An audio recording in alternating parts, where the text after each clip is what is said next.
السلام عليكم ورحمة الله متابعينا وطلابنا الأعزاء بهذا الفيديو الجديد اللي بإذن الله راح نلخص لكم أهم قرارات وزارة التربية وآخر الأخبار.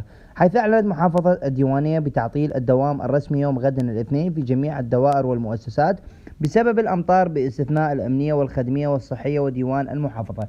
وطبعا هذه المحافظة الأولى التي أعلنت تعطيل الدوام. طبعا هنالك عدد كبير من المحافظات سوف يتم تعطيل الدوام بإذن الله بسبب الأمطار وبسبب الكميات الهائلة من الأمطار، وأيضا بسبب هنالك توقعات أنه يوم غد أيضا عودة الأمطار كما هو عليه في يوم أمس وقبل يوم أمس.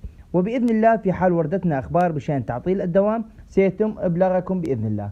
يوم غد هو تعطيل الدوام الرسمي، الآن الرسمي فقط لمحافظة الديوانية، وأيضا بالنسبة للمكون المسيحي يعني المسلمين انتم باقين تداومون ماكو اي مشكله باذن الله، فقط المكون المسيحي هو عطله رسميه الى يوم غد الاثنين باذن الله. تابعوني واشتركوا في قناتي استاذ حسين القريشي، مثل ما تلاحظون هذه قدامكم القناه، رابط القناه قدامكم، وايضا راح اضع لكم اياه في خانه التعليقات. اشتركوا في القناه وفعلوا الجرس حتى يصلكم كل ما هو جديد باذن الله وعاجل من قناتنا قناه استاذ حسين القريشي.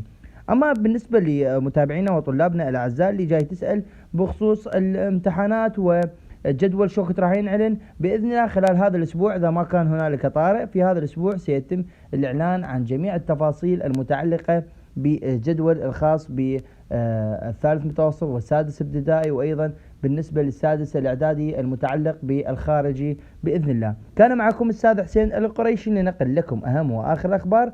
دمتم بخير وحفظ وامان، مع الف سلامه، شكرا للجميع.